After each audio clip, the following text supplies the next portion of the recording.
Hello everyone and welcome back. If you've been following the headlines this week, you might be feeling a little bit of whiplash.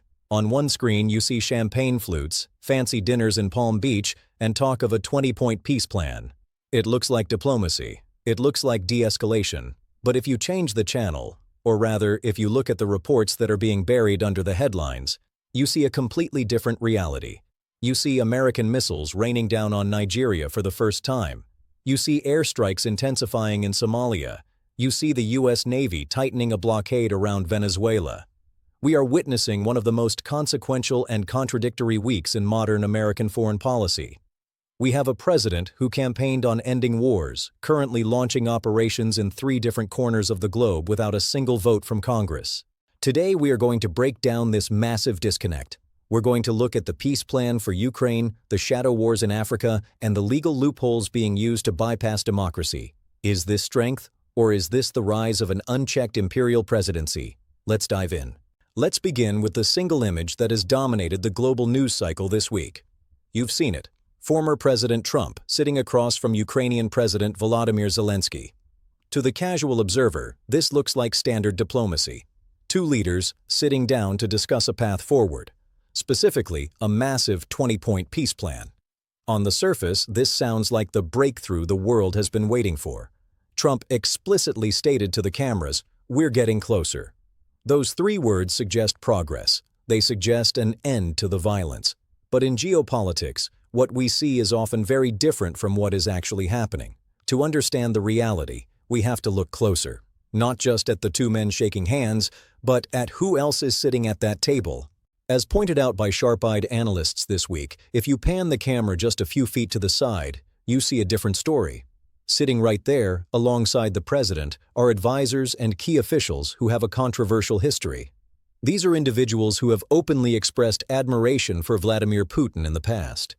These are the same voices that have time and again questioned why the United States is supporting Ukraine at all.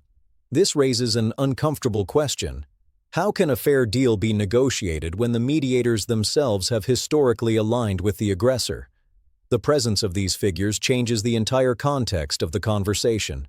So, when the phrase peace plan is thrown around, we cannot simply accept it at face value. We have to ask, what kind of peace are we talking about? Is this a peace based on sovereignty? A peace that respects borders and international law? Or is this a peace based on surrender? A peace that simply redraws the map to appease an invader? Trump mentioned that the word agreed is too strong right now, but insisted they are getting closer. That specific choice of words is telling. In the world of high-stakes diplomacy, ambiguity is dangerous. Ambiguity is where bad deals hide. If the terms are vague and the definitions of victory are blurry, we aren't looking at a permanent solution. We are looking at a pause button that could lead to even greater instability down the road. The concern here goes beyond the text of the deal. It is about the motivation behind it. We have to ask, is this deal being rushed to secure genuine geopolitical stability? Or is it being rushed to secure a quick political win? When you are dealing with a leader who prides himself on the art of the deal, there is a risk that the transaction becomes more important than the outcome. In that mindset, the headline often matters more than the details. But here is the grim reality. For the politicians in that room, this is about legacy, approval ratings, and handshakes. But for the people of Ukraine, the details are not just fine print. The details determine whose home remains standing. The details determine who lives under occupation and who lives in freedom. For them, this isn't the art of the deal. It is a matter of life and death. Now, let's pivot. Let's turn our eyes to the side of the world the cameras weren't focused on. While the champagne was being poured in Palm Beach celebrating a new era of diplomacy, American military assets were active in the skies over Africa. We learned this week that the U.S. carried out missile strikes against alleged ISIS targets in Nigeria. This is significant. It's the first time we've seen this level of direct engagement there. And it's not just Nigeria. Simultaneously, airstrikes are ramping up in Somalia. While the headlines debate peace deals in Europe, a shadow war is quietly escalating on a different continent. While the headlines debate peace deals in Europe, a shadow war is quietly escalating on a different continent. Here is where it gets disturbing. The justification from Washington is always the same: national security and fighting terrorism. It's the standard line, but reports from the ground tell a different story.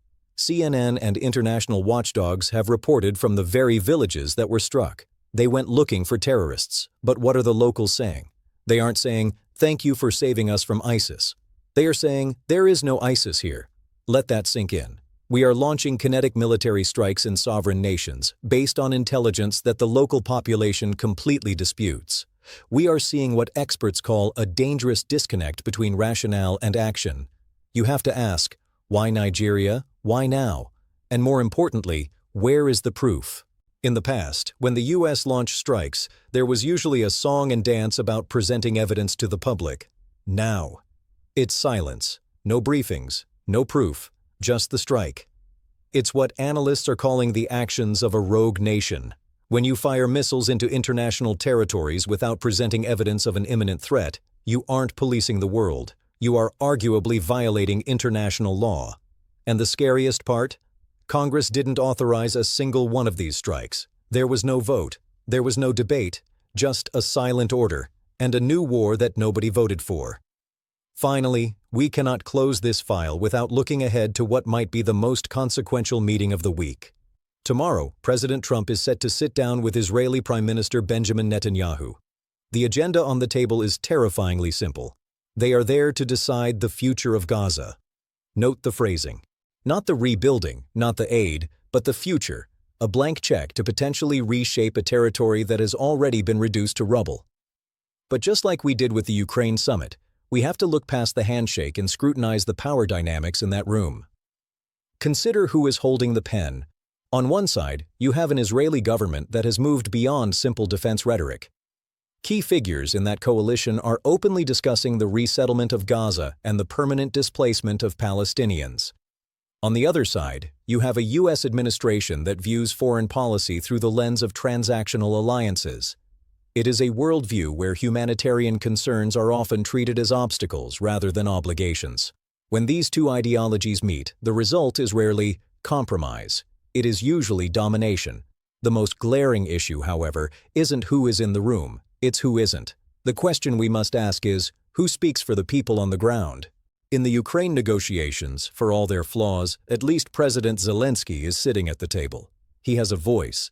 But in tomorrow's talks regarding Gaza, the Palestinians are nowhere to be found. Two foreign leaders are about to redraw the map of a people who have zero representation in the conversation. It is diplomacy by decree, not by dialogue.